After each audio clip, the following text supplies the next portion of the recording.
Nur, absen 3. Aski Lahiratu Gunzina, absen 4. Mahdar Al-Muhdar, absen 17. Nisyafuni Ramadhani, absen 23.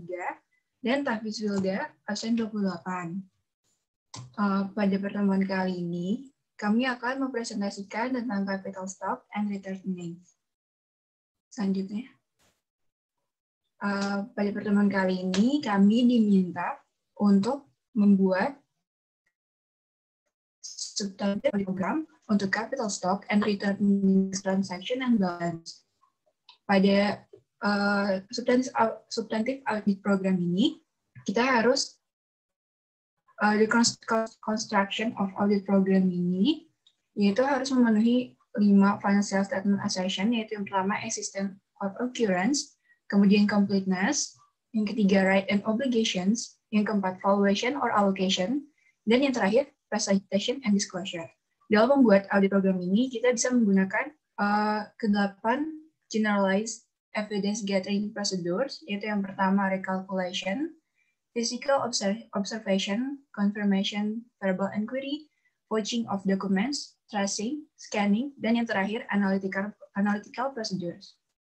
Nah, untuk perintah yang kedua, yaitu setelah kita mempelajari tentang prior years working papers, yaitu J1 dan K1, kita diminta untuk membuat working papers for the current year, yaitu schedule K1 yang memperlihatkan balance return earnings per client.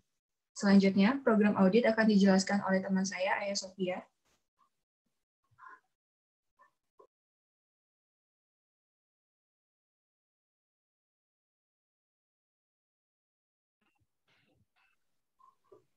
Dikarenakan ada kesalahan teknis dari... Bisa, Nes. Oh, udah. Oh ya, oke.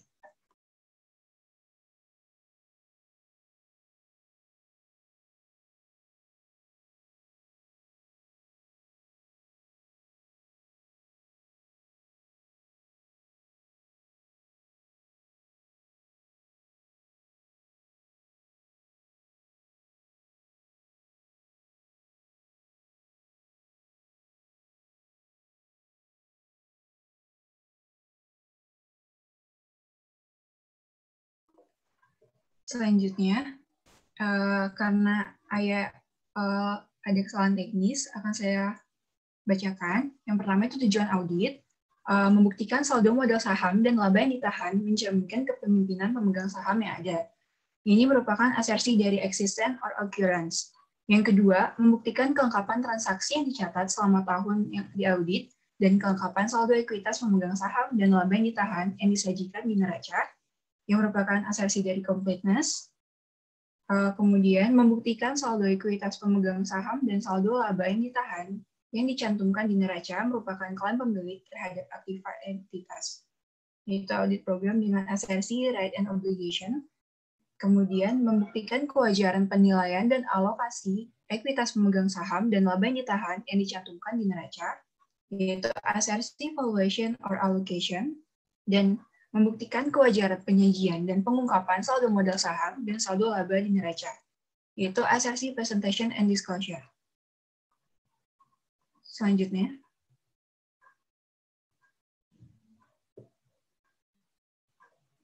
existence and occurrence. Untuk asersi existence and occurrence, itu yang pertama mereview dan mengevaluasi internal control atas ekuitas shareholder. Kemudian, mereview hasil rapat anggaran rumah tangga dan catatan perusahaan sebagai referensi transaksi modal saham. Kemudian, menganalisis akun modal saham dan semua perubahannya selama periode berjalan. Selanjutnya, menguji pencatatan sertifikat saham dalam akun atas saham yang dikeluarkan. Kemudian, memeriksa apakah terdapat sertifikat yang dibatalkan. Selanjutnya, menguji hasil rapat Dewan Direksi atas dividen yang diumumkan. Kemudian menelusuri saldo awal atas semua akun ekuitas pemilik dalam kertas kerja periode yang bersangkutan, dan menganalisis akun laba ditahan atas semua perubahannya, dan ditelusuri saldo akhirnya dalam laporan keuangan. Selanjutnya, untuk asersi completeness ini, kita mereview dan mengevaluasi internal control atas ekuitas shareholder. kemudian mencari informasi tentang saham perusahaan seperti nilai par saham, lembar saham yang diotorisasi, lembar saham yang dikeluarkan, dan lembar saham yang beredar. Kemudian, memonitor dividen dan ditelusuri yang sesuai.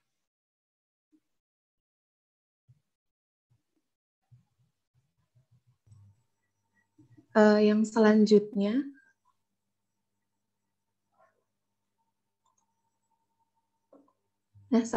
adalah untuk memenuhi asersi right and obligation, maka prosedur audit yang dilakukan yaitu mereview dan mengevaluasi internal control atas ekuitas shareholder. Kemudian untuk asersi valuation or allocation, ada beberapa prosedur audit, di antaranya yang pertama, mereview dan mengevaluasi internal control atas ekuitas shareholder, kemudian merekonsiliasi pencatatan sertifikat saham dengan buku besar, dan menguji hasil rapat Dewan Direksi atas dividen yang telah diumumkan.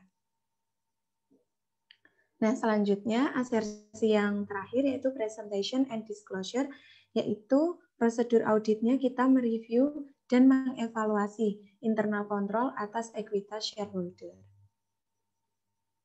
Nah, selanjutnya kita masuk ke kertas kerja. Yang pertama dimulai dari kertas kerja J1 yang akan disampaikan oleh teman kami, Aski. Untuk waktunya dipersilahkan. Baik, terima kasih Wilda atas waktunya. Jadi, schedule J1 ini akan membahas tentang memorandum yang terkait dengan capital stock transaction. Next.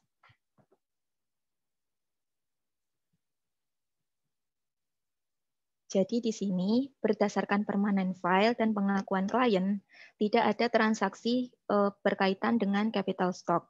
Kami telah menelaah saldo capital stock tahun sebelumnya, notula mapping, cash receive and cash disbursement, dan saldo pada laporan keuangan tahun 2003. Nah, dari dokumen-dokumen tersebut, kami tidak menemukan adanya transaksi saham selama tahun 2003.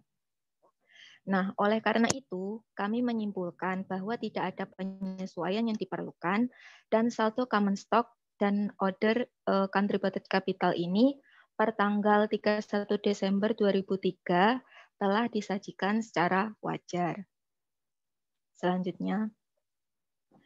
Nah, berdasarkan J1 tadi, kita akan mengupas kenapa sih kok bisa kami melakukan pendapat seperti itu. Jadi di sini itu dijelaskan bahwa sebelum kita memulai menyelesaikan J1, kita harus mempelajari dulu prior years working paper. Nah, kita juga mempelajari J1 di tahun 2002 sama schedule K1. Nah, J1 sendiri itu berkaitan dengan memorandum capital stock and other contributed capital account. Sedangkan untuk K1 dia adalah berkaitan dengan return earning. Nah, untuk J1 sendiri itu yang tahun 2002 itu ada di halaman 329 dan di situ dikatakan bahwa pada tahun 2002 itu tidak ada transaksi saham. Jadi saldonya itu 925.000 sama 736.500. Nah, kemudian sebelumnya Will masih di sini. Nah, untuk itu di sini juga ada pernyataan dari Apelbasem sendiri bahwa per Januari tahun 2003 itu terdapat 9.250 share.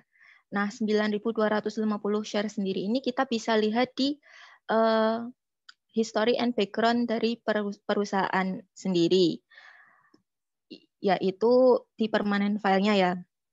Nah, dari permanent file tersebut itu disebutkan bahwa tahun 1991 itu ada 6.000 yang diterbitkan, sedangkan tahun 1995 itu ada 3.250.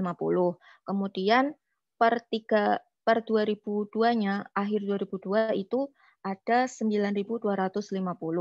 Kemudian di tahun 2003 itu tidak ada additional share lagi yang diterbitkan. Selanjutnya. Nah, untuk mengujinya kita menelaah beberapa dokumen-dokumen yang ada di perusahaan. Yang pertama itu saldo tahun lalu di halaman 273. Nah, di sini diketahui ya bahwa saldo common stock itu yang 9.250.000 itu 9.250 dengan par 100 itu ada 925.000. Kemudian untuk contributed capitalnya ada 736.550. Nah, itu udah sesuai sama yang di permanent file. Di J1 juga udah sama. Kemudian kalau kita belum puas dengan saldo di sini, kita bisa menelusuri lagi notula mapping di halaman 32. Nah, di halaman 32 ini kami tidak menemukan adanya transaksi saham, sehingga pernyataan klien ini dianggap benar. Next slide. Selanjutnya, karena kita masih ragu, maka kita bisa melakukan telaah lagi di cash receipt and cash disbursement. Nah, di sini ada yang merah-merah itu adalah akun-akun terkait dengan common stock. Nah, kita telusuri di cash receipt sama cash disbursement-nya. Nah, di cash receipt itu dia kebanyakan berkaitan dengan akun receivable ya. Tapi ada juga yang other. Nah, di other ini ada kayak bintang-bintang semacam footnote gitu. Itu ada yang nomor akunnya itu 950, 101 sama 920. Nah, itu kan tidak ada yang berkaitan dengan common stock kan. Soalnya yang common stock itu kan akunnya 500, 501. Begitupun dengan yang cash disbursement. Nah, di situ juga dia itu kebanyakan 300-an. Jadi 300-an itu berkaitan dengan payable. Jadi dapat disimpulkan bahwa di cash receipt and cash disbursement ini tidak ada transaksi terkait saham. Selanjutnya kita bisa menelusuri di laporan keuangan perusahaan di halaman 263. Jadi 263 ini kita dapat tahu bahwa saldo common stock sama other contributed capital itu sama ya. Jadi 2003 sama 2002 itu terlihat sama, jadi tidak ada penambahan atau pengurangan dari saham. Sekian dari saya, selanjutnya akan dijelaskan oleh teman saya, Wilda. Maksud saya Nesa. Baik, terima kasih Aski. Izin melanjutkan, saya akan menjelaskan tentang schedule K1, yaitu return earnings. Pada schedule ini, yang pertama yaitu kita membutuhkan saldo awal return earnings untuk 2003, yaitu yang berasal dari return earnings saldo akhir 2002. Bisa dilihat saldonya, boleh next, Will. Selanjutnya lagi.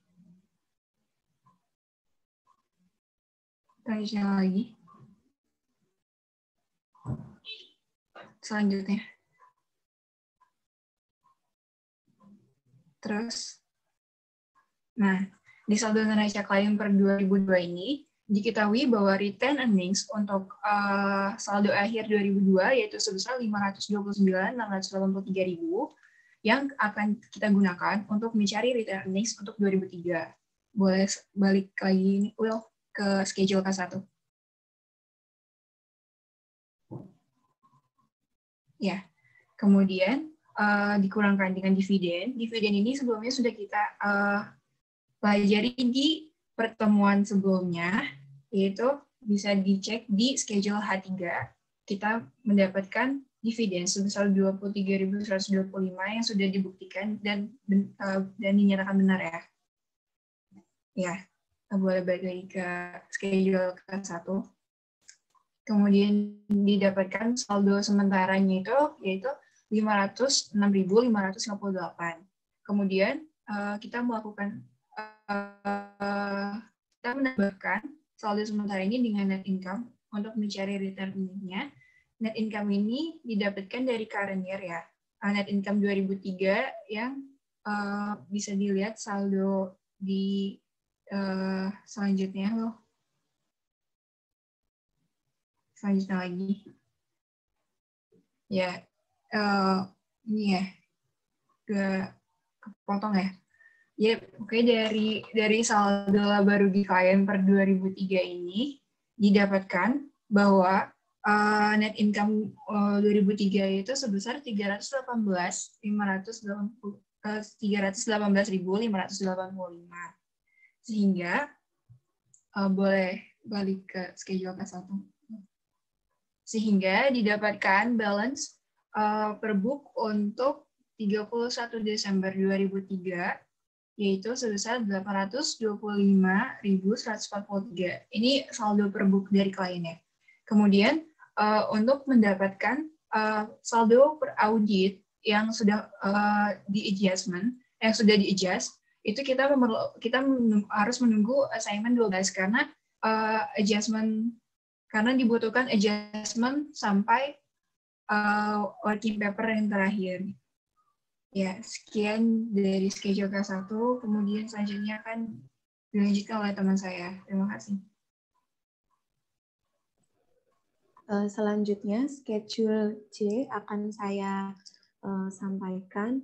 Jadi, schedule J ini merupakan lead schedule dari share capital dan other contributed capital. Maaf, sebentar.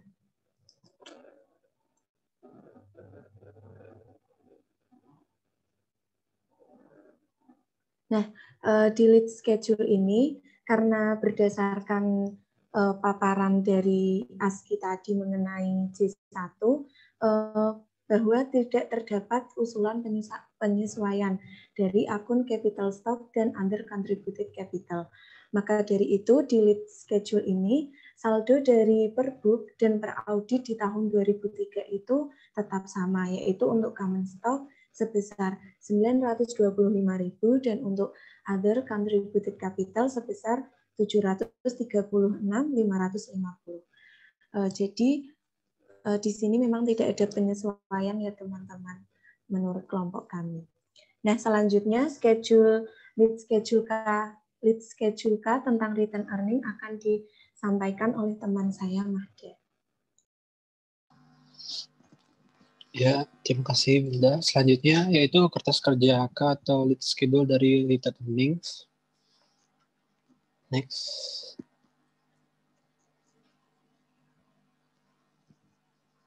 Next.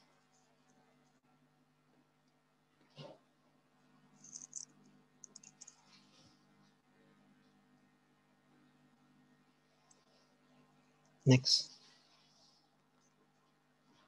Ya, schedule K ini berdasarkan dari kertas kerja K1 yang sudah dijelaskan oleh Nesya, di mana dapat dilihat rated earnings per book tanggal 31 Desember 2003 itu didapat dari saldo akhir return earning per audit pada tahun 2002.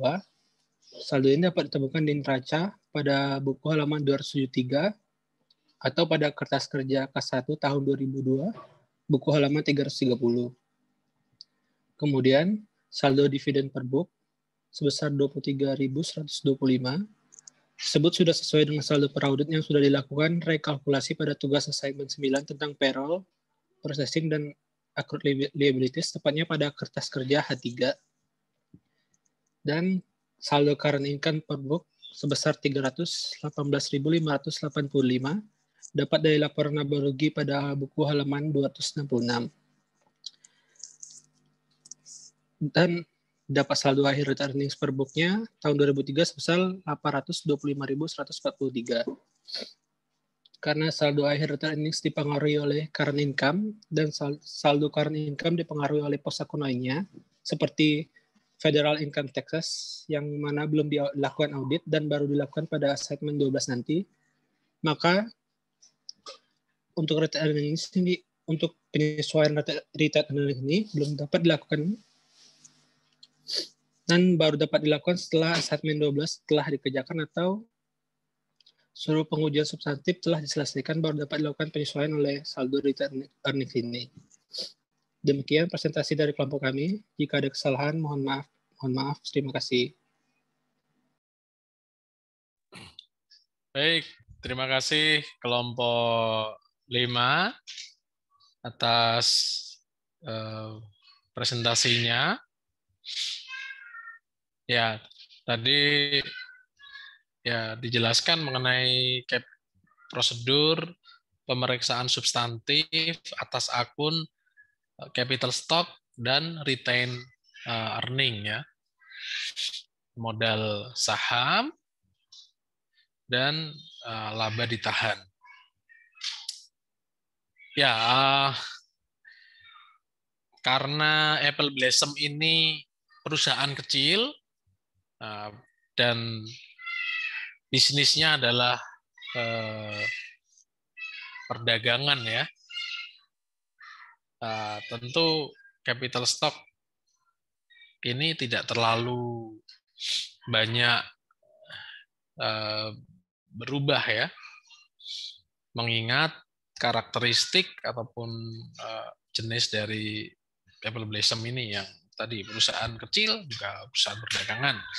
Ya mungkin saja gitu ya, mungkin saja berubah, tapi cenderung untuk tidak banyak berubah. Nah, adapun kalau retain earning, ya retain earning ini kan faktor yang mempengaruhi ya pada intinya secara umum hanya dua, yaitu dividen dan net income ya. Dividen tentu adalah dividen atas tahun sebelumnya. Nah, adapun kalau net income, ya net income selama tahun buku yang sedang kita audit atau tahun 2003. Nah, berikutnya kan untuk pembagian dividen tahun 2003 akan dilakukan di tahun 2004 dan seterusnya gitu ya. Biasanya setelah dilakukan rapat umum pemegang saham untuk menentukan berapa dividen yang dibagikan. Ya, karena jadi yang menentukan itu adalah pihak rapat umum pemegang saham. Net income besar, apakah selalu dividennya besar? Ya, belum tentu ya. Kembali lagi ke RUPS, apakah mau membagikan dividen dengan jumlah yang besar? Ya. Tapi biasanya yang saya tahu ya perusahaan-perusahaan yang umum gitu, porsi retain earning itu lebih dari 50% ya dibanding dividen yang dibayarkan gitu maksudnya dari income dalam 1 tahun itu yang proporsi yang dijadikan retain earning itu biasanya lebih besar dibanding dividen yang diberikan. Ya seringkali mencapai porsi 70% untuk retain earning. Karena semakin banyak retain earning itu kan sebenarnya untuk modal kerja gitu ya. Untuk modal kerja. Jadi biasanya kalau perusahaan-perusahaan yang masih grafik bertumbuh itu biasanya dia akan banyak mengalokasikan net income atau pendapatan itu ke retain earning dibanding diberikan kepada pemegang saham karena dia masih memerlukan modal kerja yang banyak untuk bertumbuh. Ya, itu mungkin sedikit tambahan ulasan saja. Silakan kelompok 2 untuk bertanya ataupun memberikan pembahasannya ya atas presentasi dari kelompok 5. Silakan barangkali ada kelompok 2.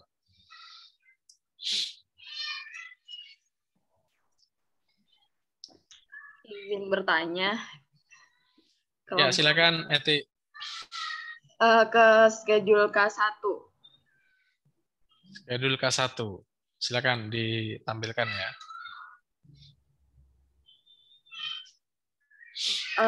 Terima kasih atas presentasinya. Sebenarnya jawabannya sama, tetapi ada sedikit perbedaan yang perlu saya konfirmasi kepada kelompok penyaji terkait balance tanggal 31 Desember 2002. Itu kan keterangannya sesuai dengan neraca saldo klien per 2002. Nah, tapi kalau di kelompok kami itu keterangannya adalah sesuai dengan kertas kerja audit tahun lalu. Nah, tadi dijelaskan di keterangannya di bagian paling akhir. Ya, itu. Nah, ini kalau ini kita lihat di bukunya itu adalah working trial balance sheet di bagian prior years working papers. Jadi saya meminta konfirmasinya sebenarnya sesuai dengan kertas kerja tahun lalu atau seperti apa. Terima kasih. Oke. Pertanyaan dari Etik. Apakah sesuai dengan kertas kerja audit tahun lalu atau neraca klien gitu ya? Iya, betul, Pak. Ya, baik. Bisa ditangkap ya kelompok 5 ya. Untuk saldo awal retained earning tadi. Mengacu ke mana?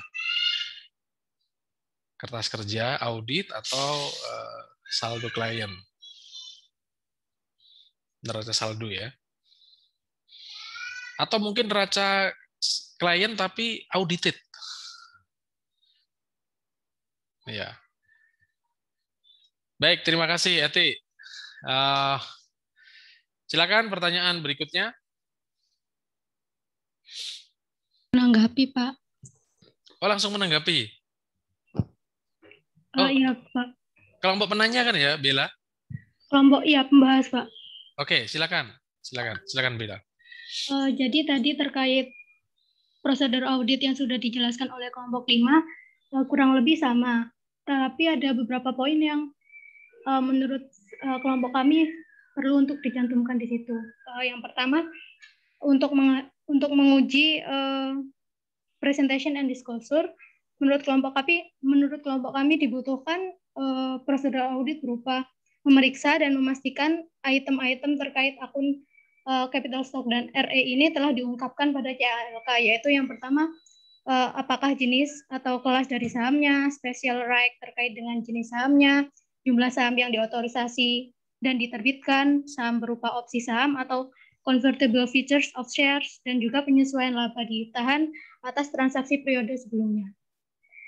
Terus yang kedua, untuk menguji asersi valuation and allocation. Jadi kan di kasus ini itu tadi hanya menelusuri ke cash disbursement, penerimaan cash dan pengeluaran cash, dan ternyata tidak ditemukan transaksi terkait dengan penerbitan atau pembelian kembali saham gitu. Tetapi kalau memang ada, menurut saya di valuation and allocation ini diperlukan prosedur audit berupa footing dan cross footing untuk menentukan apakah perhitungan klien ini sudah akurat dan benar gitu, Pak. Oke. Jadi dari Bella itu menambahkan terkait dengan prosedur audit untuk menguji asersi presentation and disclosure sama apa tadi valuation and allocation ya. Kalau yang di presentation and disclosure tadi ada beberapa ya tambahan informasi ya mengenai pengungkapan dari saham ya tadi ya. Kemudian kalau yang valuation and allocation itu tadi yang ditambahkan terkait apa tadi, Bella? Footing cross footing gitu Pak, recalculation buat menentukan akurasinya. Oke, untuk menentukan akurasinya ya, melakukan footing dan cross footing dari perhitungan apanya tuh? Perhitungan klien, Pak.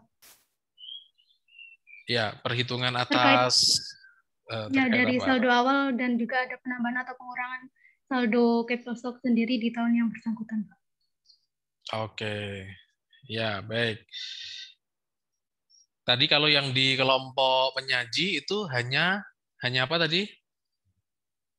Hanya menelusuri ke penerimaan kas dan pengeluaran kas kalau nggak salah tadi. Oke, menurut Bella tadi hanya terkait dengan menelusuri terkait penerimaan dan pengeluaran kas gitu ya, untuk mendetek gitu ya adanya kemungkinan ya perubahan lah ya, perubahan saldo, capital stock dan juga retained earning. Ya baik, terima kasih Bella. Nanti akan dijawab oleh kelompok penyaji ya. Silakan untuk pertanyaan berikutnya. Mohon izin bertanya Ya. untuk kelompok penyaji. Ya, silakan. Menurut pendapat kelompok kalian, apakah prosedur audit terkait treasury share itu seperti apa? Apakah sama dengan share capital? Dan apa ada gitu prosedur audit khususnya yang membedakan? Treasury sale. Bagaimana nih maksudnya treasury sale? Treasury share. Oh, treasury share, saham treasury. Oke, kalau maksudnya tadi kan hanya membahas mengenai capital stock ya, belum termasuk treasury stock itu maksudnya ya? Iya, Pak. Apakah sama atau berbeda gitu ya? Iya, Pak. Oke, ya baik.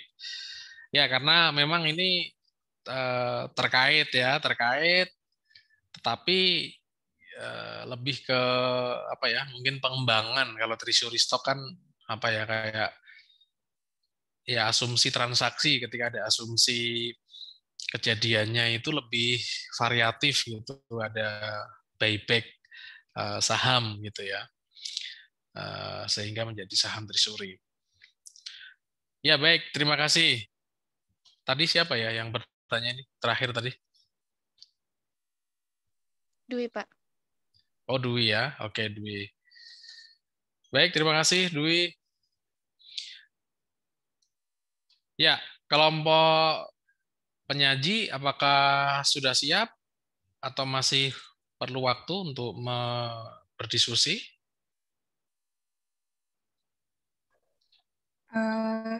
Izin menjawab. Halo, izin menjawab tadi ya pertanyaan yang K1. Mohon maaf sebelumnya terjadi kekeliruan. Saya salah melihat ininya apa sumbernya, tapi sudah dibenarkan di lead schedule yang K, yang dimana untuk net income saldo akhir net income yang 2002 ini bisa dilihat referensinya yaitu di halaman 273. Jadi tadi yang saya jelaskan itu memang ada sedikit kekeliruan Pak gitu, Eti. Terima kasih. Ya, oke. Berarti seharusnya merefer ke kertas kerja gitu atau gimana? Ke yang 273 itu yang neraca Pak, saldo neracanya. Saldo neraca. Iya. Oke, saldo neraca audited atau unaudited ini? Audited, Pak. Audited. Oke. Kalau yang tadi, yang dari kelompok penyaji, yang kurang tepatnya di mana? Iya, Pak. Itu kan tadi kalau misalnya yang boleh naik loh.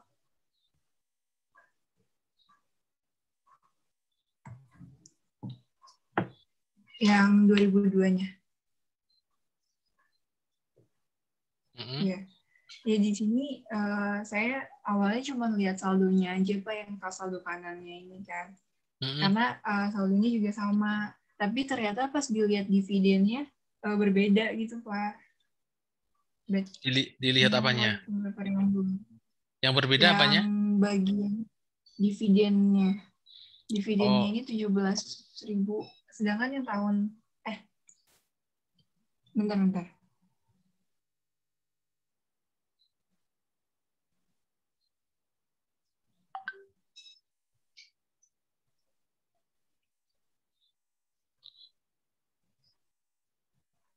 Iya.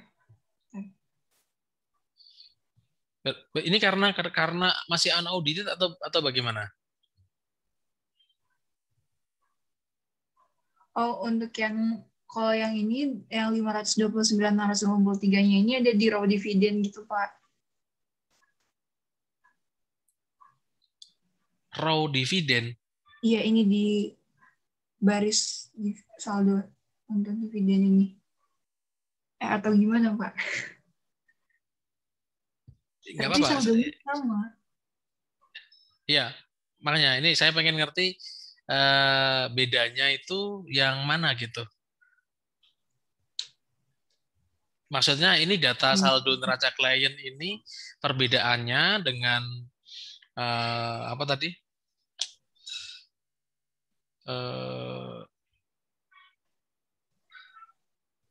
Neraca audited. Ini kan saldo neraca klien ya per 31 Desember 2002.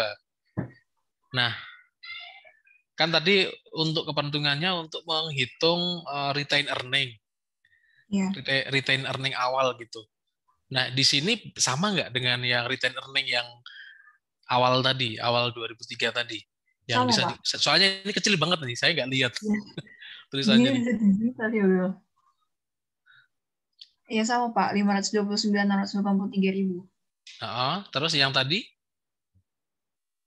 Kalau yang tadi juga sama, Pak. Bentar, sama. Pak. Ya boleh dibesarin mungkin yang tadi ya, saya nggak kelihatan soalnya.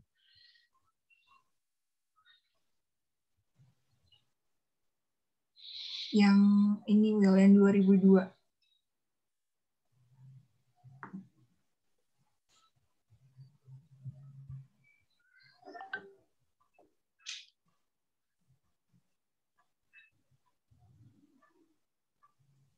Yang sama ya nih ya. Iya sama, Pak.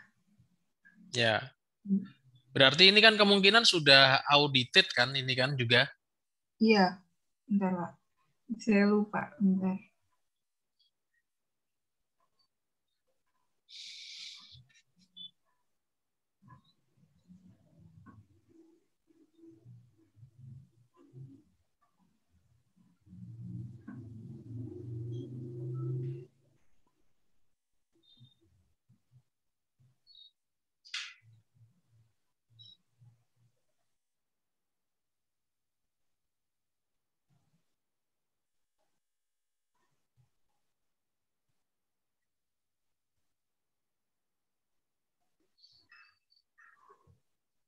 Ya.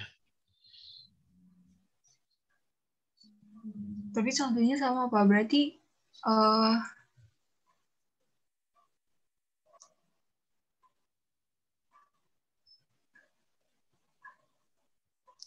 sama ya? Sama kan? Kalau menurut saya sama sih, Pak. Oke.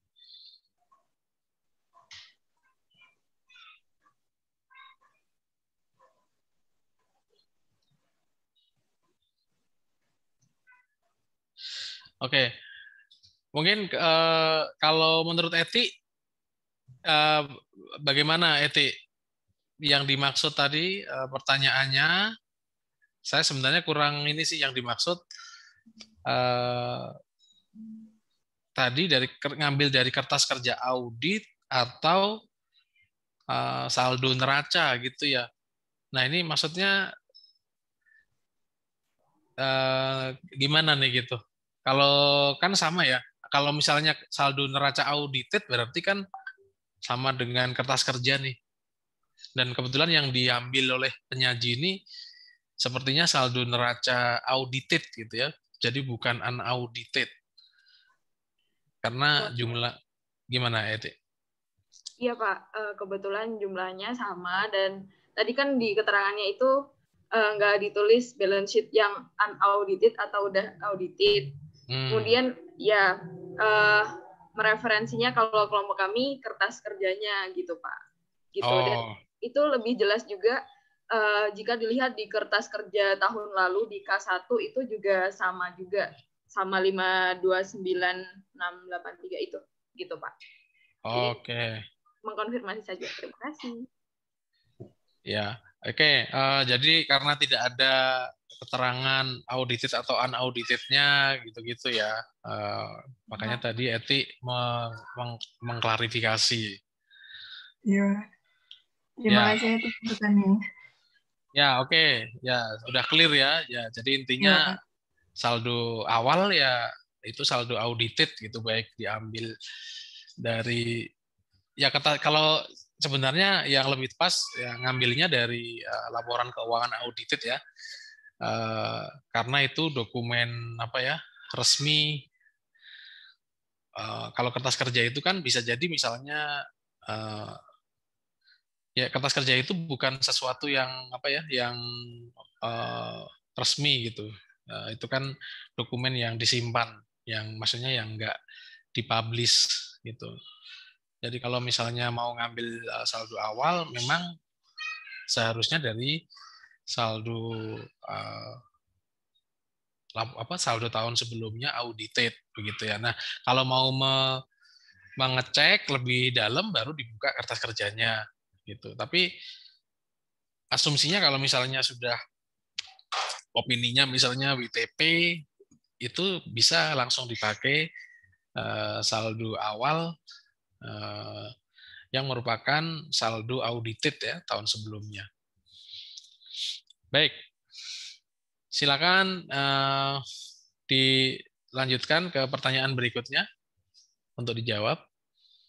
Izin jawab Pak dari pertanyaannya Dwi tadi ya, yang terkait kalau ada treasury share itu prosedur auditnya itu sama atau enggak? Ya, silakan. Sama si capital ya. Nah, sebenarnya itu kan treasury share itu kan emang bagian dari komponen ekuitas.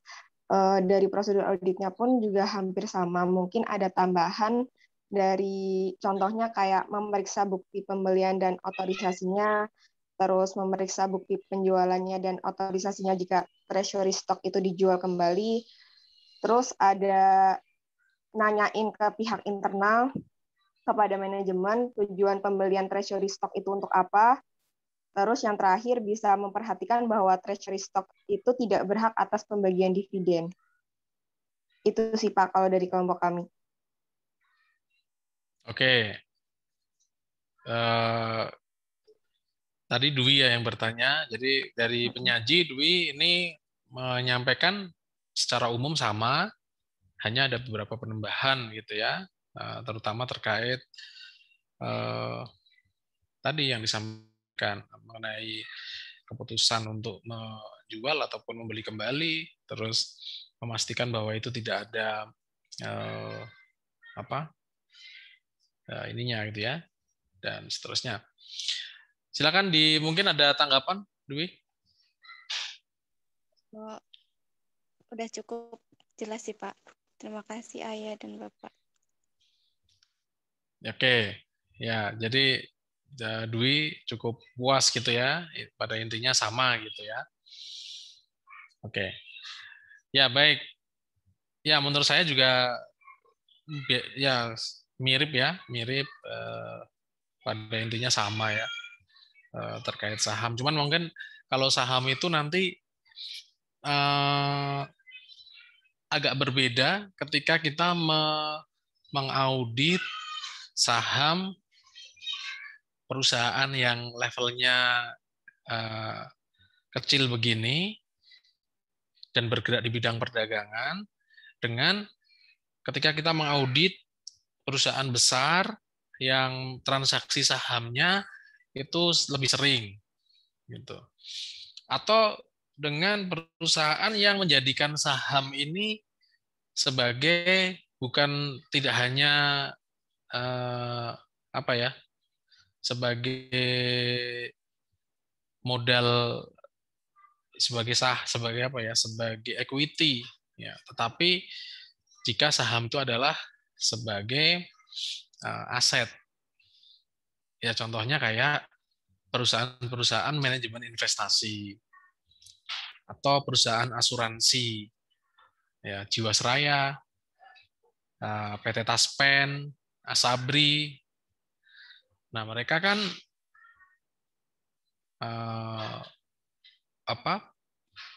kegiatan atau bisnisnya adalah memang diantaranya mengumpulkan dana, ya, mengumpulkan dana dari pihak ketiga. Ya, berarti kan itu kayak pendapatan, terus dia berinvestasi ya ke saham-saham. Jadi saham itu nanti akan menjadi semacam aset ya, aset saham. Sedangkan tadi yang pihak-pihak yang membeli produk asuransi itu akan menjadi kewajiban kepada pihak ketiga. Jadi utang. Nah, kalau seperti ini agak berbeda cara mengauditnya. Kalau di sini saham ini adalah equity, kalau di perusahaan-perusahaan kayak asuransi atau lembaga keuangan yang trading saham, dia menempatkan saham itu sebagai aset. Ya. Ya sama-sama di neraca, tetapi beda posnya. Kalau aset kan di debit, sedangkan equity itu di kredit. Nah, terus saham itu juga akan berbeda ketika saham itu diperdagangkan di bursa atau tidak gitu ya.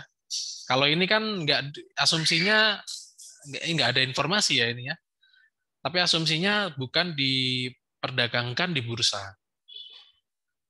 Nah, kalau diperdagangkan di bursa nanti lain cerita. Nah, terutama untuk menilai nilainya. Nilai saham setiap tanggal neraca. Kalau ini kan sahamnya itu dinilai berdasarkan ini ya, harga historical cost, harga pada saat terjadi jual beli.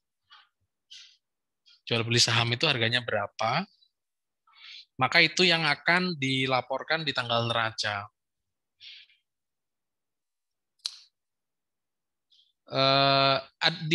Ini saya belum ngecek lebih gini ya.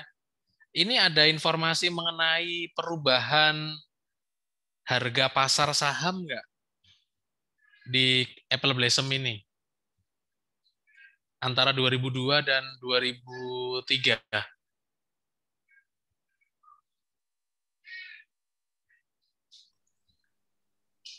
Dari kalau Pak. Tidak ada ya? Iya. Harga per sahamnya, per lembar sahamnya sama antara 2002 dan 2003? Iya, Pak. Karena saldonya sama dan jumlah sahamnya yang beredar juga masih sama. Berarti harganya berarti per lembar sahamnya tidak berubah ya? Iya, tidak berubah. Oke. Nah, ini berarti perusahaannya masih perusahaan ya skalanya kecil dan belum listing lah, ininya sahamnya belum listing di bursa. Nah, kalau listing di bursa nanti ini lagi karena ya untuk menyajikannya itu kan berdasarkan harga pasar, harga wajar. Harga wajar itu biasanya harga pasar atau spot price. Nah, untuk menilai berapa harga pasarnya ini yang nggak mudah. Ini yang nggak mudah. makanya ada namanya ilmu valuasi bisnis. Nanti menilai fundamental, technical, ya itu. Ini yang sedang saya audit sekarang. Jadi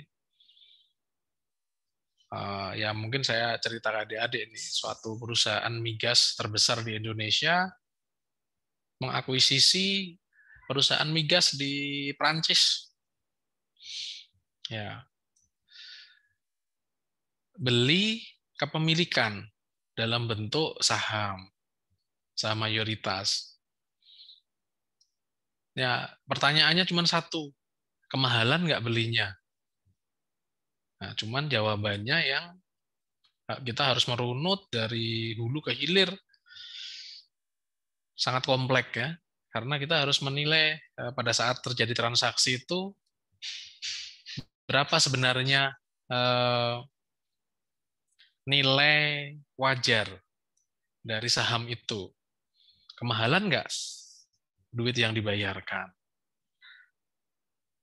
Nah, spot price atau harga pasar itu tidak bisa serta-merta jadi ukuran karena ini belinya di pasar tertutup atau negosiasi. Meskipun listing nanti, meskipun suatu saham itu listing, tetapi kadang-kadang untuk belinya itu di pasar tertutup melalui negosiasi. Nah itu nanti tentu nggak bisa serta-merta mengacu ke spot price. Jadi itu akhirnya harus lihat fundamental, melakukan valuasi bisnis. Nah valuasi bisnis kalau perusahaan migas itu adik-adik di semester 5 udah pernah belajar analisis laporan keuangan, dasar-dasarnya sebenarnya itu. Itu harus menilai kinerja perusahaan selama berapa puluh tahun, 20 tahun, 30 tahun, memakai proyeksi. Nah, metode yang paling umum kan discounted cash flow. Nah, untuk bisa menilai discounted cash flow itu kan harus melakukan proyeksi cash in dan juga cash out selama 20 tahun atau 30 tahun. Nah, untuk bisa tahu cash in-nya berapa selama 20 tahun itu, harus bisa membuat asumsi, prediksi mengenai pendapatannya. Nah, pendapatannya itu variabelnya, kalau perusahaan migas, ada cadangan minyak yang diproduksi setiap tahunnya itu kira-kira berapa, dan harga minyaknya untuk jenis yang diproduksi itu berapa. Itu baru satu item pendapatan minyak. Nanti masih ada pendapatan yang lain. Terus nanti cash out-nya juga kan harus membuat asumsi mengenai harga pokok produksinya, terus overhead-nya. Itu. Harga pokok produksi kan ada pegawai langsung, ya, direct cost, dan seterusnya. Terus nanti menentukan asumsi yang tepat untuk diskon rate-nya. Kan di net present value kan nanti dari free cash flow dari setiap tahun selama 20 tahun itu kemudian nanti di present value kan. Jadi kita harus menentukan weighted average cost of capital-nya di negara-negara yang dan seterusnya lah. Jadi cukup kompleks untuk menilai nilai saham ya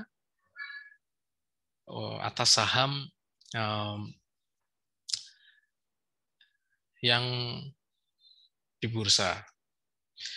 Makanya ini masih bentuk sederhana sekali dari audit atas saham, karena basisnya masih historical cost untuk menilai harga sahamnya. Itu. Padahal kalau di IFRS kan fair value ya. Adik-adik kalau lihat IFRS itu kan semangatnya adalah fair value. Hampir semuanya kalau mau mintanya di fair value kan. Di akhir tahun itu loh. Saldo akun-akun itu yang dikehendaki adalah fair value kalau IFRS itu. Hampir semuanya. Nah, ini kalau harusnya ini juga kalau misalnya mau ke arah IFRS ya. Aduh, sahamnya berapa ini wajarnya? Nah, adik-adik pasti nanti arahnya akan valuasi bisnis. Harusnya jawabnya nggak sekedar oh sama Pak, ini nggak ada asumsi perubahan nilai. Oh enggak, harga ininya sekarang berapa nih 2003? Coba divaluasi. Udah bikin apa? Financial model. Nah, terus asumsi cash flow-nya, cash in, cash out, free cash flow. Nah, nanti kemudian di present value kan. Ketemu segini Pak gitu. Nanti kan ketemu setelah free cash flow itu kan nanti ketemu enterprise value. Nah, kemudian dari enterprise value dikurangi dengan hutang-hutang di enterprise akan ketemu equity value. Equity value dibagi dengan jumlah lembar saham akan ketemu harga per lembar saham. Nah, itu. Jadi harga saham totalnya juga kan tahu. Oh, segini sekarang. Nanti ada penyesuaian gain or loss ya. Dari penurunan atau kenaikan harga per lembar saham. Gitu. Ya, baik. Masih ada pertanyaan lagi tadi ya? Silakan. Iya, betul, Pak. Pertanyaan dari Bella, Pak. Ya, silakan. Benar tadi yang Bella bilang, yang coba ditampilin Wilda, yang prosedur audit. Minta tolong Wilda.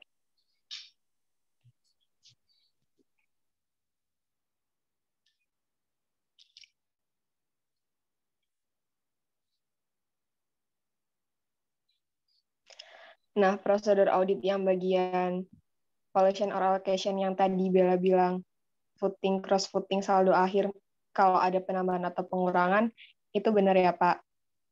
Soalnya tadi mikirnya saya tuh awalnya karena nggak ada perubahan, jadinya nggak ditampilin, nggak dimasukin di valuation and allocation.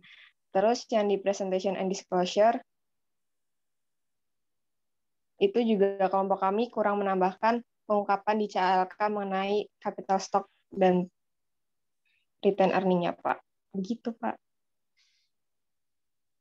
Oke, jadi setuju ya penyaji dengan Bella tadi ya? Betul. Oke, ya artinya pada prinsipnya tadi yang presentation and disclosure, boleh diperlihatkan yang presentation and disclosure dari penyaji? Ya, ini memang kalau ini doang terlalu simple mereview dan mengevaluasi internal control atas ekuitas shareholder. Ya, ini kalau mereview dan mengevaluasi internal control itu sebenarnya ini langkah di perencanaan. Di perencanaan audit ya. Internal control itu kan ya kita udah panjang lebar waktu perencanaan, fase perencanaan itu kan antara lain menilai internal control di level bisnis, kemudian di level siklus, kemudian di level akun. Nah, tujuannya apa? Mengevaluasi internal control untuk menentukan resiko gabungan dari setiap akun. Kan resiko gabungan itu sama dengan IR kali CR. IR itu inherent risk, CR itu control risk. Ya. IR tentu setiap akun masing-masing sudah ada. Inherent risk atau resiko bawaan dari akun kas itu seperti apa, kategorinya high, medium, atau low. Ya. Nah, setiap akun ada termasuk akun capital stock dan retained earning. Nah, kalau CR, control risk, nah ini masing-masing dari entitas yang kita audit. Seperti apa nih? Nah, nanti kalau misalnya IR-nya tinggi atau terus CR-nya juga tinggi, maka risiko gabungannya tentu adalah tinggi. Kalau medium dan tinggi, ketemunya juga tinggi. Kalau medium-medium, ketemunya medium. Medium low, ketemunya low. Gitu. Nah, terus apa berikutnya kalau risiko gabungannya tinggi, medium, atau low? Nah, kalau tinggi kan pengujiannya mendalam, sampelnya banyak. Kalau moderate atau medium, itu pengujian nggak terlalu mendalam, sampelnya nggak terlalu banyak. Kalau low, pengujian tidak mendalam, ya hanya screening, dan sampelnya nggak terlalu banyak. Itu untuk membuat risk-based audit, untuk menentukan mana akun-akun yang beresiko tinggi dan akan menjadi fokus audit. Nah, sebenarnya kalau mereview dan mengevaluasi internal control seperti itu. Nah, ini sebenarnya desain dari saya ini sebenarnya saya banyak mengkritisi Apple Blossom ini, tapi sebenarnya mengkritisi ini juga mengkritisi diri saya sendiri sebenarnya. Saya pengalaman, ya alhamdulillah ya, pengalaman audit banyak. Kenapa saya nggak mencoba membuat suatu buku yang mungkin berisi studi kasus mengenai audit gitu. Nah, ini saya sebenarnya mengkritisi diri saya sendiri. Ketika saya mengkritisi Apple Blossom ini, esensinya saya mengkritisi diri saya sendiri. Seharusnya saya lebih bisa membuat suatu contoh yang lebih konkret, dalam artian ini kan gini adik-adik, seharusnya penentuan akun-akun yang kita audit ini tuh adalah hasil dari proses perencanaan yang dilakukan. Jadi hanya atas akun yang high risk saja.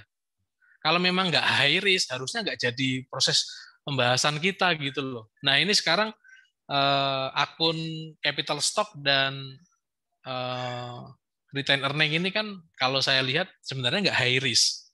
Tapi ini kita bahas. Nah, ini kan nggak sebenarnya. Nggak pas sebenarnya ya. Harusnya ini sudah terjaring pada saat perencanaan. Dan next step-nya kan ketika pengujian substantif itu hanya yang high risk saja yang kita bahas. Itulah esensi dari risk-based audit. Audit yang difokuskan atau difokuskan ke akun-akun yang berisiko. Karena sumber daya terbatas ya, baik waktu maupun personil. Itu sebenarnya begitu seharusnya ya desainnya itu. Jadi nggak sembarangan sih menentukan yang akan kita bahas kayak gitu. Harusnya lebih komprehensif kayak gitu loh. Ini sih ya oke gitu, tapi harusnya nih kalau orang praktisi audit bisa membuat buku yang jauh lebih bagus dibanding ini, lebih membumi, lebih jelas gitu loh.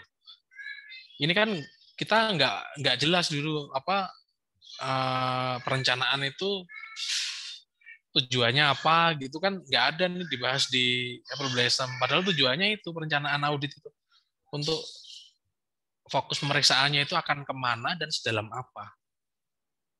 Nah itu harusnya habis itu pas pemeriksaan substantif itu ya inline dengan perencanaan tadi. Terus nanti pada saat kita membahas di pertemuan terakhir membahas mengenai opini juga jelas lagi gitu benang merahnya gitu dari perencanaan sampai dengan pelaporan. Nah itu. Nah kalau presentation and disclosure ini sudah berulang-ulang kali saya sampaikan gitu ya bahwa yang perlu untuk diungkapkan itu ya sesuai standar di PSAK berapa ya itu ya kalau di ini ya di standar audit standar akuntansi keuangan itu. Bahwa intinya kecukupan pengungkapan mengenai hal-hal yang berkaitan dengan akun dalam hal ini adalah capital stock dan retain earning. Kecukupan pengungkapan itu bisa berarti misalnya ya rincian mengenai siapa saja berapa jumlah lembar saham yang diterbitkan, yang beredar, kemudian siapa pemegang sahamnya, masing-masing berapa, kemudian harganya berapa. Nah, itu. Nanti retained earning juga misalnya rincian dari perubahan dari saldo awal, mutasinya berupa mutasi kurang kan pembagian dividen. Nah, dividennya itu diputuskan, misalnya ada informasi diputuskan berdasarkan RUPS tanggal sekian yang dihadiri siapa, bla bla bla, memutuskan. Nah, seperti itu. Terus net income current year itu berapa nilainya. Nah, terus saldo akhirnya berapa. Jadi penjelasan rinci mengenai itu. Mengenai akun yang kecukupan penyajian informasi yang berkaitan dengan akun terkait. Kemudian nanti hal-hal yang ada kaitannya bukan berupa rincian penjelasan, tetapi yang ada kaitannya. Misalnya ada sahamnya yang dijadikan jaminan untuk utang misalnya ya. Treasury stock misalnya dipakai untuk jaminan utang, gitu kan. Itu harus ada penjelasan sehingga para pembaca laporan keuangan itu tidak salah paham. Hal-hal yang sifatnya berpotensi kalau nggak diungkapkan itu berpotensi secara material mempengaruhi keputusan gitu ya dari pembaca. Nah, itu harus diungkapkan. Misalnya ya tadi ada informasi mengenai treasury stock yang dijaminkan untuk ngambil utang. Nah, ini nggak diungkapkan. Padahal kalau diungkapkan, ternyata ininya saham yang dimiliki perusahaan ini udah dijaminkan nih. Jadi ini bukan milik perusahaan atau semacamnya lah. Yang seandainya itu diinformasikan, maka dia misalnya nggak jadi membeli saham dengan harga berapa, seperti itu. Nah, itu ya hal-hal seperti itu. Kecukupan pengungkapan atas informasi terkait akun, yang mana bila itu nggak diungkapkan, maka akan secara material mempengaruhi keputusan. Nah, itu sebenarnya yang seharusnya dimasukkan di presentation and disclosure. Jadi bisa berupa rincian, penjelasan dan penjelasannya. Kemudian bisa juga tambahannya adalah hal-hal yang ada kaitannya dengan penyajian saldo itu. Ya kayak misalnya aset, aset mobil, ternyata aset mobilnya itu, kalau kan saya berulang kali menyampaikan kalau audit atas aset itu ada dua hal penting adalah hak milik dan penguasaan, kepemilikan dan penguasaan. Ketika perusahaan itu punya bukti-bukti kepemilikan, tetapi ternyata barangnya itu nggak dikuasai. Nah, ini kalau nggak diungkapkan, ini berpotensi secara material mempengaruhi keputusan para pembaca laporan keuangan. Misalnya perusahaan punya aset berupa pesawat. Pesawat harganya mahal ya. Crazy Rich Malang beli pesawat Bombardier apa ya itu ya. Itu 300 miliar. Nah, coba kalau misalnya secara bukti kepemilikan dia ada, tetapi pesawat itu ternyata nggak dimiliki oleh perusahaan, atau nggak dikuasai, tapi dikuasai pihak lain. Nah, ini kan tentu kalau nggak diungkapkan ini kan sangat berpotensi mempengaruhi si pemilik. Pemilik udah kebayang misalnya punya duit 1 triliun, wah saya mau beli nih saham perusahaan ini. Kalau misalnya ada pengungkapan, ini tidak ada pengungkapan bahwa itu dikuasai pihak lain, dia tentu kan udah kebayang nih, wah saya nanti beli saham, terus nanti di RUPS kan menguasai mayoritas, di RUPS minta jabatan direktur utama misalnya. Nah, kebayang kan, wah kalau jadi direktur utama nanti bisa nih pakai aset ini, si pesawat ini untuk dinas gitu kan. Tapi begitu beli terus jadi CEO bener, pas mau dinas, mana nih pesawatnya? Ternyata dipinjem sama jenderal siapa misalnya. Loh, tolong dibawa balik dong, itu kan aset perusahaan. Nggak mau orangnya, Pak. Waduh. Nah, tentu akan kecewa nih si contohnya ya, contoh ekstrimnya seperti itu. Jadi itu ya. Jadi apa yang disampaikan Bila tadi antara lain tadi sesuai kaidah yang tadi saya sampaikan. Jadi terkait itu ya, jadi bukan mereview dan mengevaluasi internal kontrol atas ekuitas perusahaan itu, kalau itu tadi ke perencanaan. Ya, saya kira itu barangkali ada pertanyaan lagi dari kelompok 2. Silakan. Izin bertanya, Pak. Silakan. Sebelumnya saya mau ini dulu sih menanggapi dari presentasi yang tadi, terutama untuk yang schedule J1. Tadi memang schedule J1 itu kan cuman dikasih tahu kalau misalkan mereka melakukan pemeriksaan di notulensi juga kan, Pak. Cuman mungkin di sini nggak dijelaskan gitu, nggak ada gambarnya di sini tentang notulensinya itu seperti apa, penjelasannya seperti apa. Terus saya juga mau nanya nih, kalau misalkan tentang saham ini, perlu nggak sih perusahaan itu melakukan konfirmasi kepada pemegang saham terkait dividen yang diterima? Karena tadi kan yang dilakukan cuma kita memeriksa cash disbursement, terus juga memeriksa saldo, dan hanya memeriksa notulen. Sedangkan kalau notulen itu menurut saya pribadi sih, tingkat keandalannya itu masih harus dipertanyakan gitu ya Pak, karena kan itu kan hanya tulisan saat rapat saja gitu. Kira-kira perlu nggak sih dilakukan pemeriksaan konfirmasi kepada pemegang saham terkait dividen yang diterima? Sekian itu aja. Terima kasih. Ya, baik. Pertanyaan dari Fania.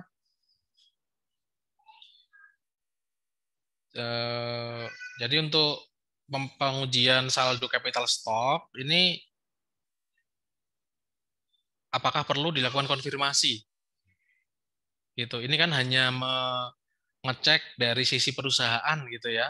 Ada notulen, terus cash receipt and cash disbursement ya. Dan saldo laporan keuangan tahun 2003.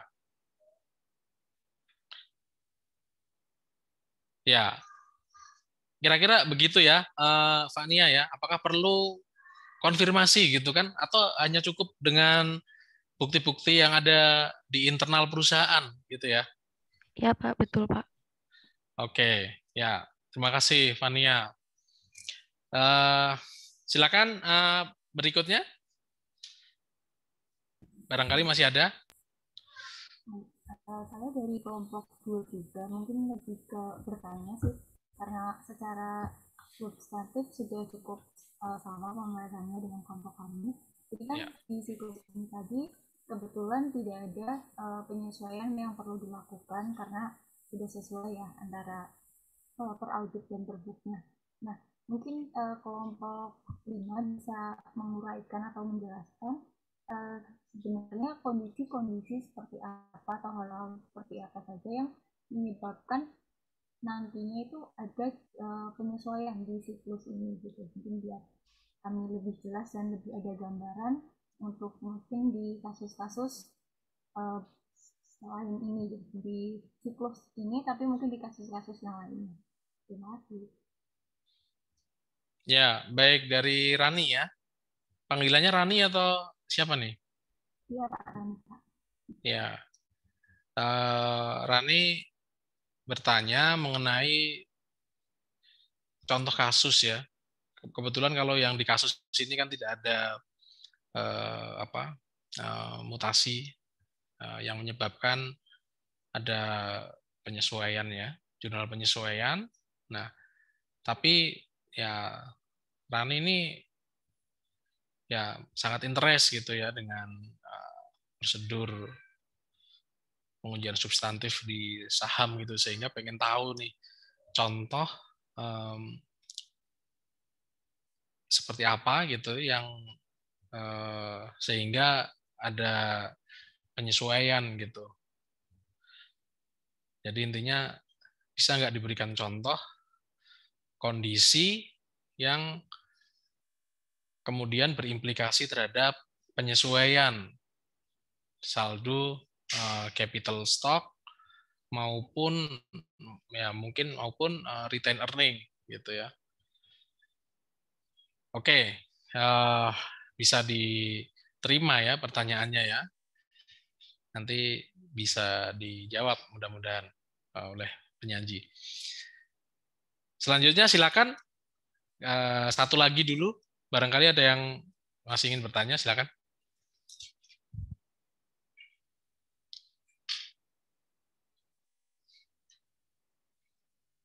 Izin bertanya lagi, Pak.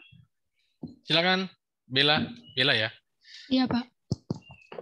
Jadi menurut kelompok 5, apakah asersi right and obligation itu menjadi asersi yang utama yang harus dilakukan dalam pengujian aset akun capital stock dan retained earning ini? Karena kan seperti yang dijelaskan oleh Pak Nanang tadi bahwa audit ini kan risk based yang dalam hal ini yang berisiko saja yang ditekankan. Jadi menurut kelompok 5, apakah right and obligation ini menjadi asersi yang perlu ditekankan dalam audit capital stock dan retained earning.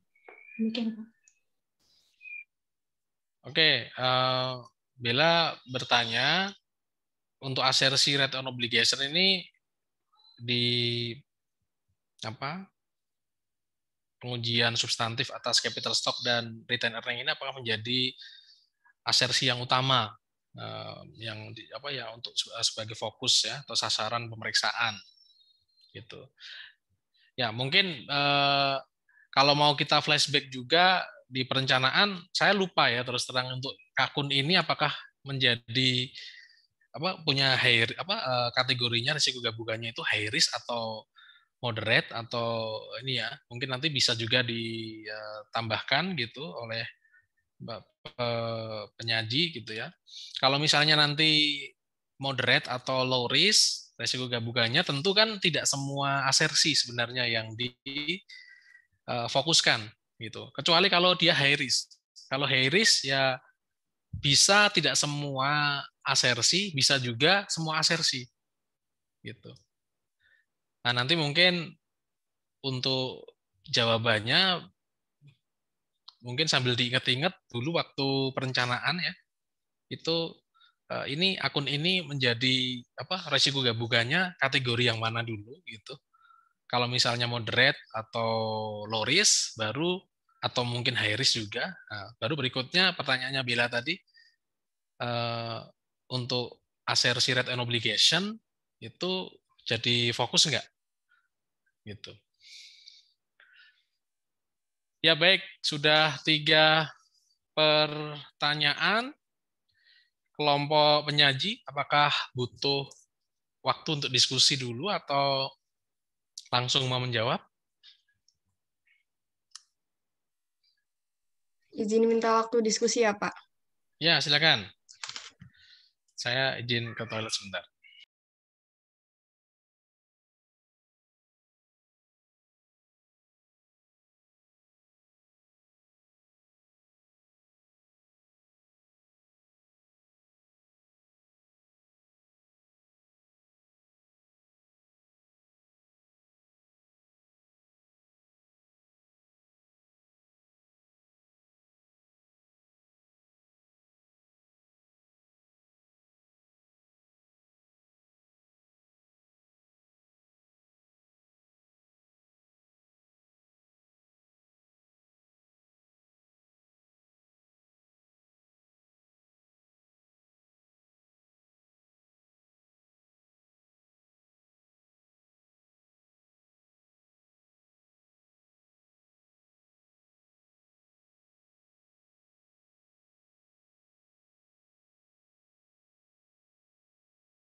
Ya, bagaimana? Apakah sudah siap menjawab? Atau masih perlu waktu diskusi?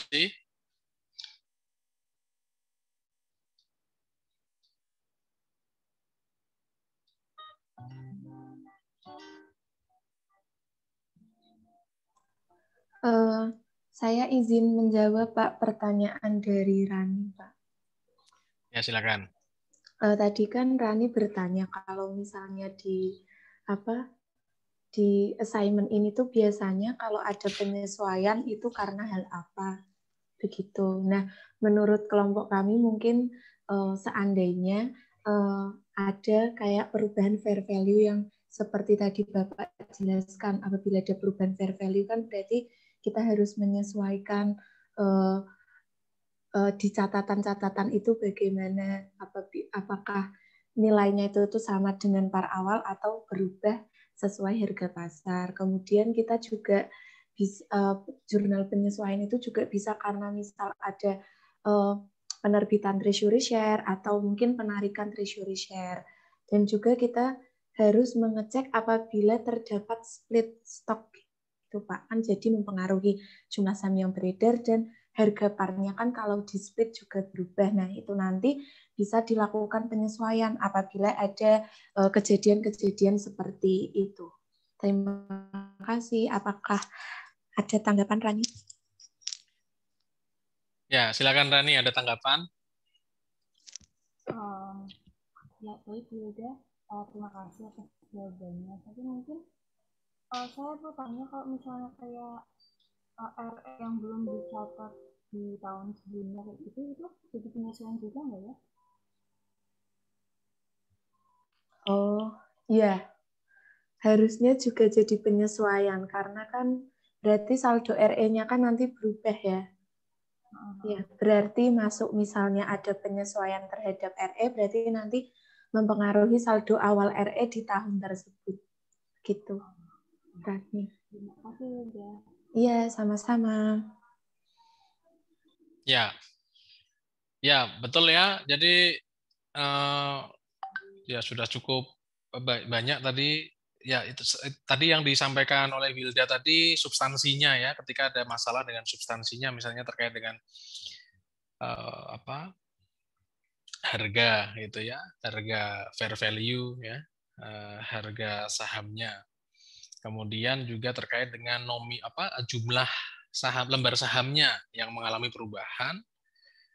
Terus dicontohkan juga oleh Rani tadi mengenai saldo awal dari RE-nya kalau ada perubahan seperti apa. Nah, kayak gitu ya. Nah, itu ya contoh-contoh ya secara substansi. Nah, yang perlu penyesuaian tapi tidak, maksudnya tidak tidak ke substantif, itu bisa juga. Nah, contohnya ya ada salah catat yang disebabkan karena error. Angka 690 tertulisnya 960. Nah, itu kan juga bisa menjadi bahan untuk penyesuaian, baik penyesuaian ke bawah atau ke atas. Nah, seperti itu. Nah, kemudian itu tadi yang kategori error penyebabnya. Yang kategori fraud, ya bisa juga. Fraud itu kayak tadi fair value. Nah, fair value kasus Jiwasraya. Fair value-nya itu selalu tinggi. Tapi dia didasarkan, dan dia gimana cara dia menilai fair value? Jadi pakai valuasi, dan valuasinya itu didasarkan pada beberapa transaksi terakhir atau transaksi dalam tahun berjalan. Nah, ternyata setelah lakukan audit investigasi, transaksi-transaksi itu diduga adalah transaksi dari para pihak yang terafiliasi. Jadi hanya sengaja menggoreng, untuk menggoreng saja. Jadi misalnya nih perusahaan, sahamnya si perusahaan dibeli oleh pihak lain dengan harga tinggi. Padahal sebenarnya secara fundamental itu nilainya rendah. Tapi digoreng sehingga dibeli dengan di harga yang tinggi, dan itu dijadikan dasar untuk buat fair value sahamnya, nilai sahamnya, sehingga tinggi dicatatnya. Nah, itu fraud ya. Penyebabnya, kategorinya adalah fraud. Itu. Dan nanti masih banyak lah ini faktor-faktor yang ada di seputaran itu gitu ya. Tapi apa ya, secara simpelnya seperti itu. Ya memakai fair value tapi mendasarkannya pada apa ya, pada hal yang diduga disengaja gitu, untuk di markup lah, digoreng. Itu tujuannya apa ya? Tujuannya banyak ya. Ingin menunjukkan bahwa seakan-akan kinerja keuangan perusahaan itu bagus. Nah, tercermin dari harga sahamnya yang tinggi. Gitu.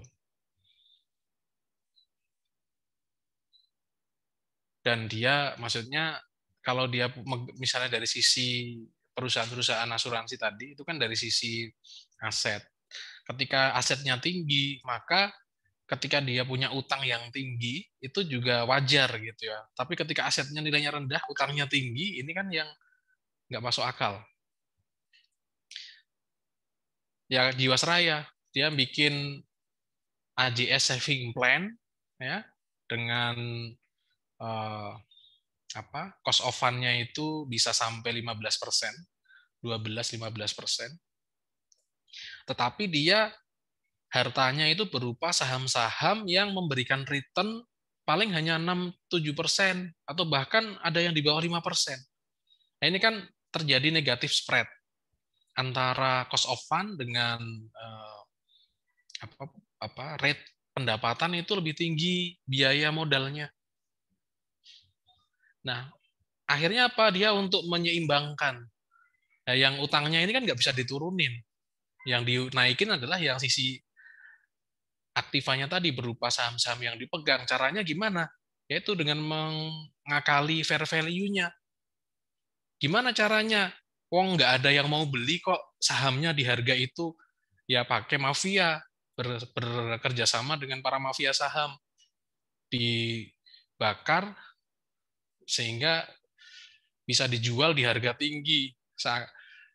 Tapi itu kan hanya beberapa lembar saham sebenarnya, tapi itu jadi justifikasi untuk seluruh populasi. Jadi seakan-akan begini, tapi padahal fundamentalnya itu nilai sahamnya rendah sekali. Di sini dilaporkan misalnya $10 per lembar saham, padahal nilainya sebenarnya hanya $0,5 per lembar saham. Itulah window dressing yang luar biasa ya. Kategorinya fraudulent financial statement itu udah parah itu. Dan akhirnya kan yang diuntungkan itu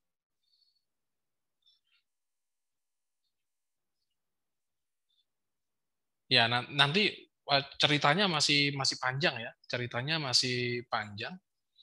Itu hanya untuk untuk kelihatan di face laporan keuangannya.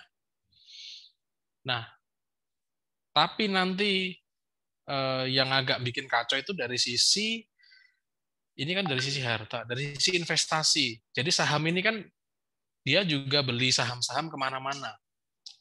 Nah, ternyata saham-saham yang dibeli itu juga saham-saham sebenarnya kategorinya jelek, tapi dibeli dengan harga tinggi.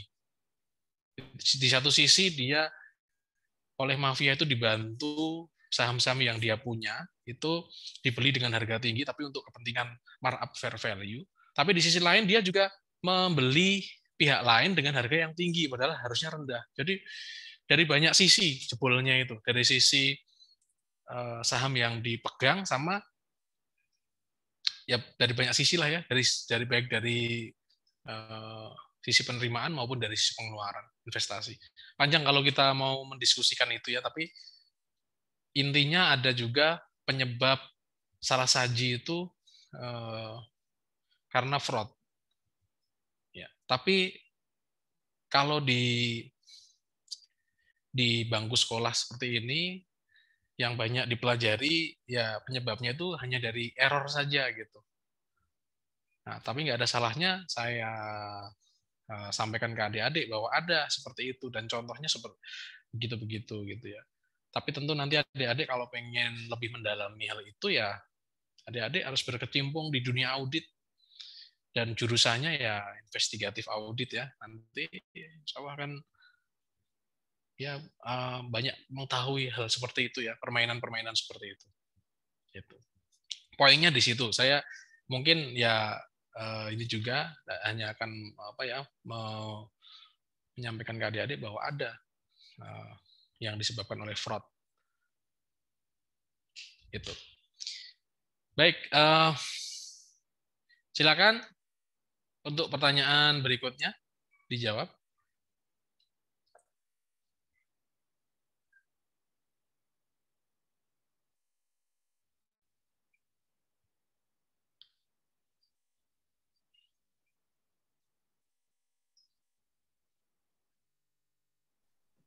Baik, saya akan menjawab pertanyaan dari Fani berkaitan dengan schedule J1.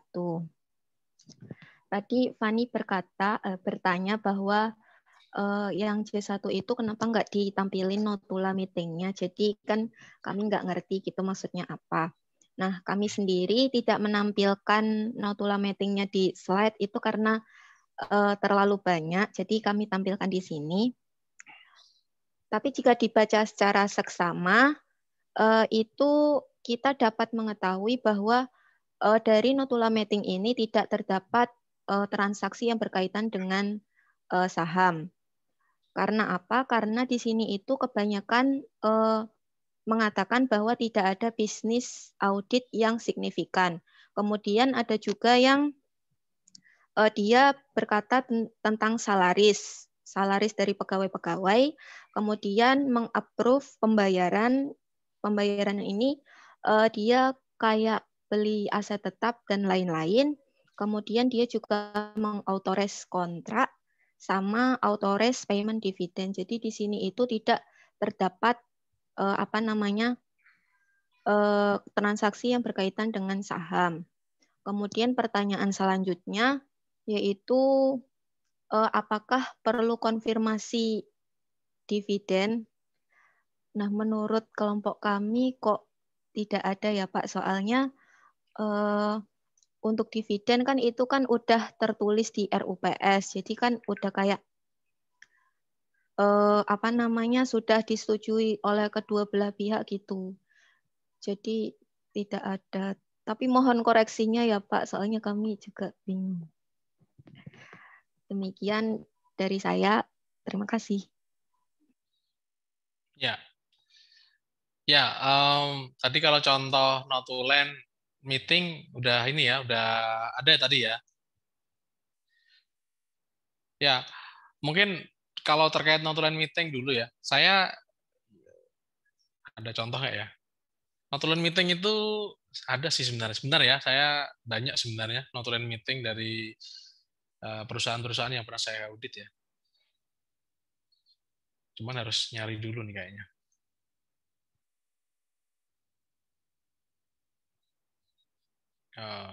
Apa ya?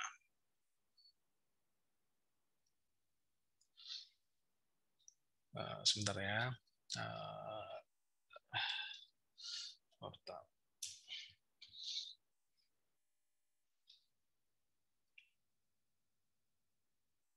Jadi saya sedikit mungkin ini ya share dulu ya ke adik-adik, saya kasih contoh gimana sih kami ini sekarang bekerja gitu ya.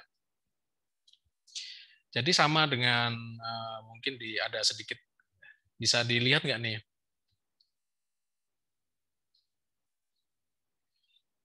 Bisa kelihatan nggak adik-adik? Bisa, Pak. Ya, ini kan portal BPK ya. Jadi kami ini sekarang untuk kertas kerja dan lain sebagainya itu ada di portal ya. Ada di portal. Nah, ini saya kan dia investigasi. Di investigasi BUMN. Ya. Ini mohon jangan di-record ya, adik-adik ya. Ini tapi di-record ya, Bella ya.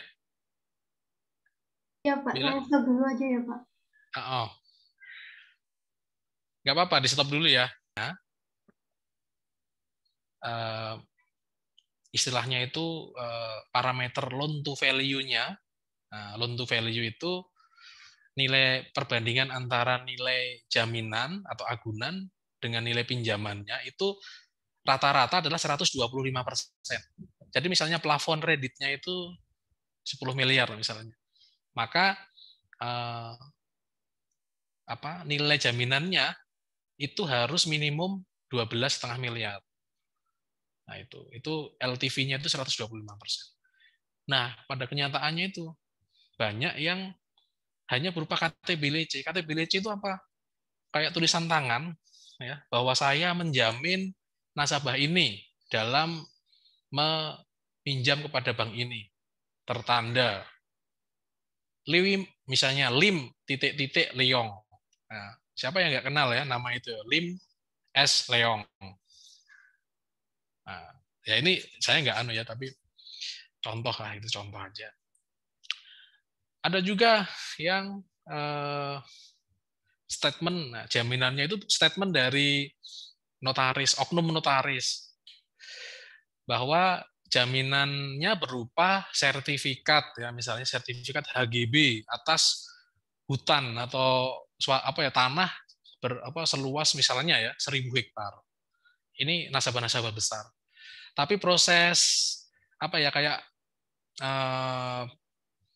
proses perubahan kepemilikan dari 1.000 orang ke 1 orang yang menjadi nasabah bank ini masih proses di notaris.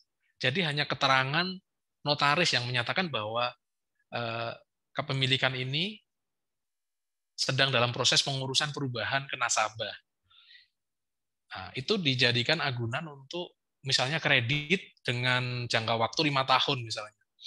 Tapi ketika kita cek di tahun ke-5 itu belum selesai perubahannya. Jadi ada kemungkinan nggak akan pernah selesai sampai lunas. Coba seandainya di bulan pertama setelah kredit cair, orang ini pergi gimana? Kabur, bawa duit misalnya 100 miliar.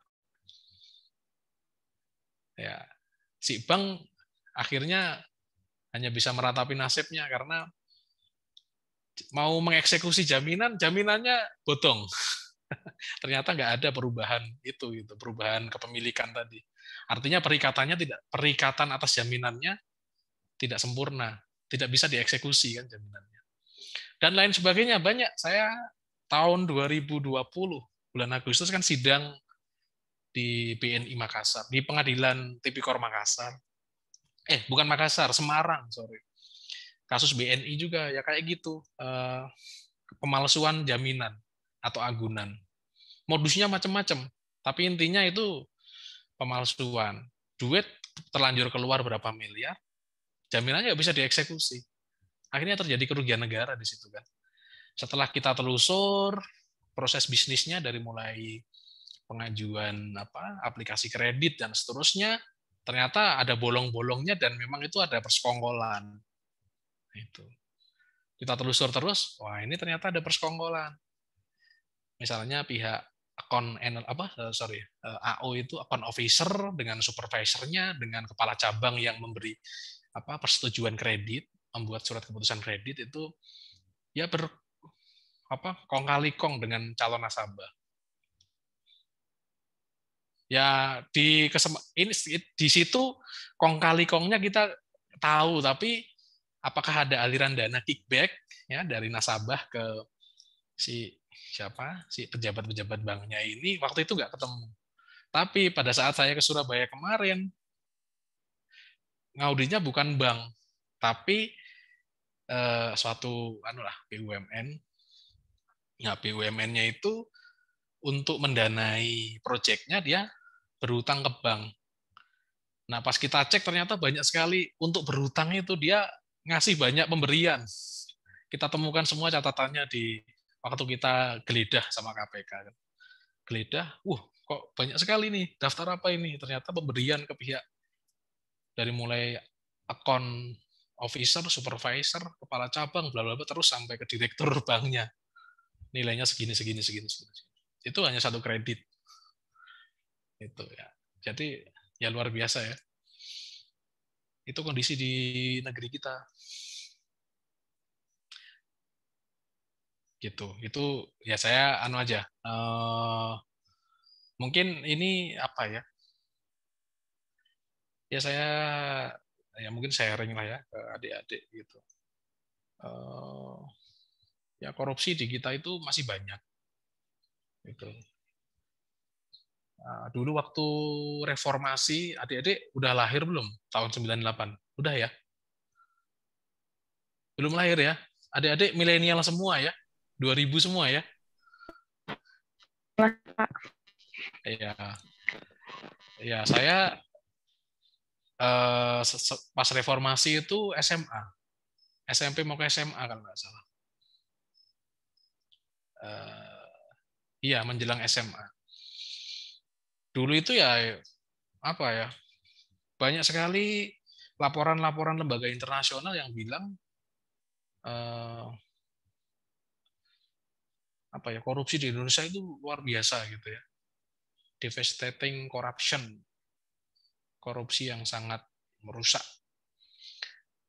Jadi salah satu isu pada saat reformasi ya. Ya tapi ternyata ya kesini ternyata ya masih banyak gitu ya korupsi itu gitu. Nah, itu. Jadi itulah saya sangat berharap nanti adik-adik ada yang setidaknya kalau nanti jadi pejabat di eksekutif ya janganlah gitu ya. Maksudnya kita bangun negara ini gitu ya dengan sebaik-baiknya. Pun sekarang itu sebenarnya kalau dari sisi penghasilan, pendapatan itu ya kita lumayan ya. Lumayan. Adik-adik kalau saya cerita waktu saya awal-awal masuk BPK itu ya sedikit sekali ya gajinya, saya pernah cerita. Tapi saya waktu itu pertimbangan saya ke BPK itu karena kesempatan pengembangan dirinya besar gitu dan itu auditor itu saya yakin auditor itu pasti akan banyak berpikir menganalisis artinya akan selalu belajar tidak stagnan itu yang saya pegang aja waktu itu teman-teman saya ya kebanyakan jadi 60% angkatan saya itu kan masuk pajak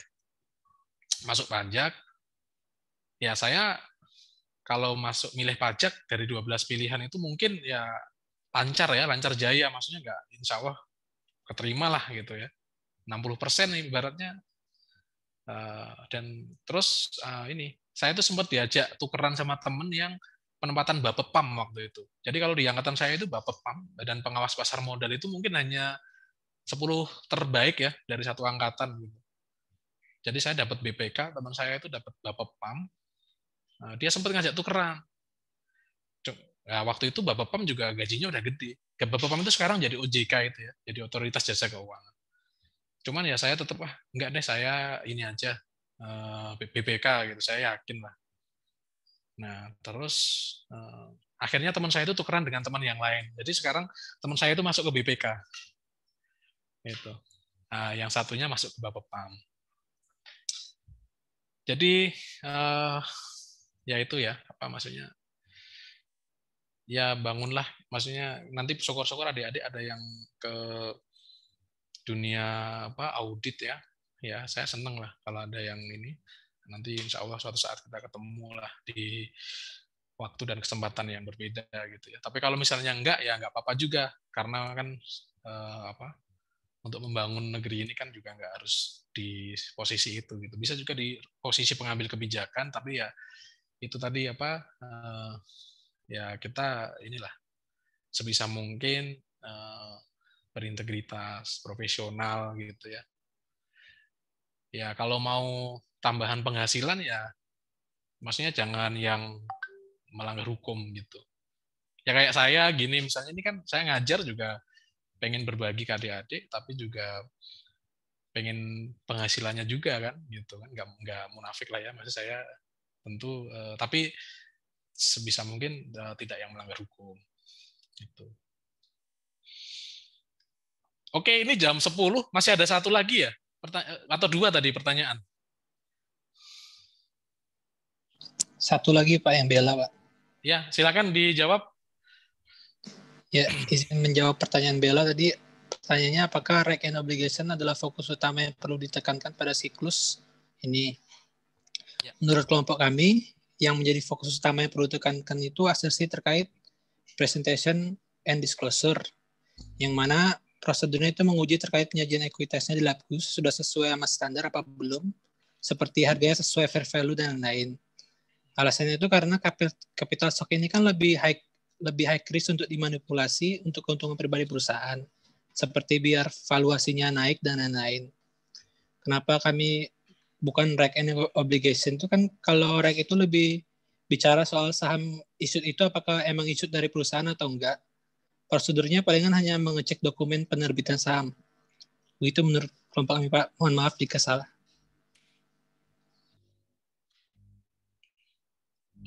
Ya, ada tanggapan Bella, silakan. Belum Pak, saya juga kurang lebih setuju. Oke, ya, oke, ya saya kira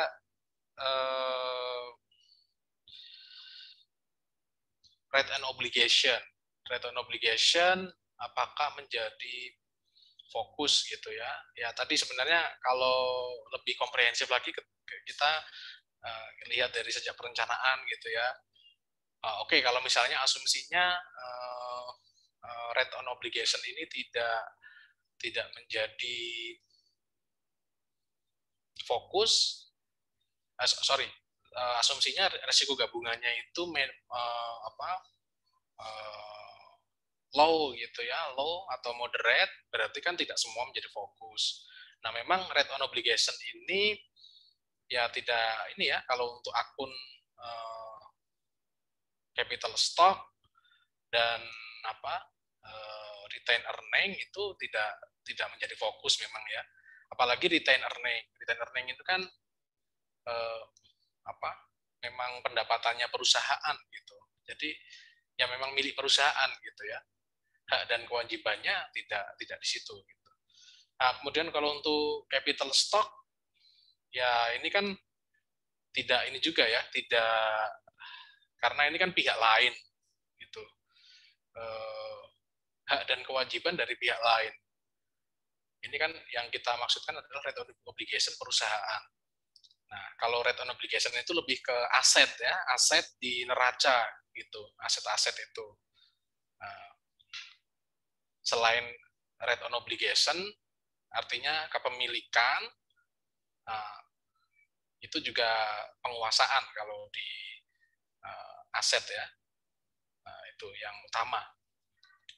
Existent and occurrent, yaitu penguasaan, sama right on obligation, itu yang kepemilikannya. Jadi ya saya juga sependapat ya dengan Mahdar dan juga Bella, kira-kira seperti itu. Ya, sudah jam 10 lebih dan semua pertanyaan sudah dijawab. Barangkali ada lagi yang ingin disampaikan, baik dari kelompok penyaji maupun pembahas ataupun adik-adik yang lain. Silakan.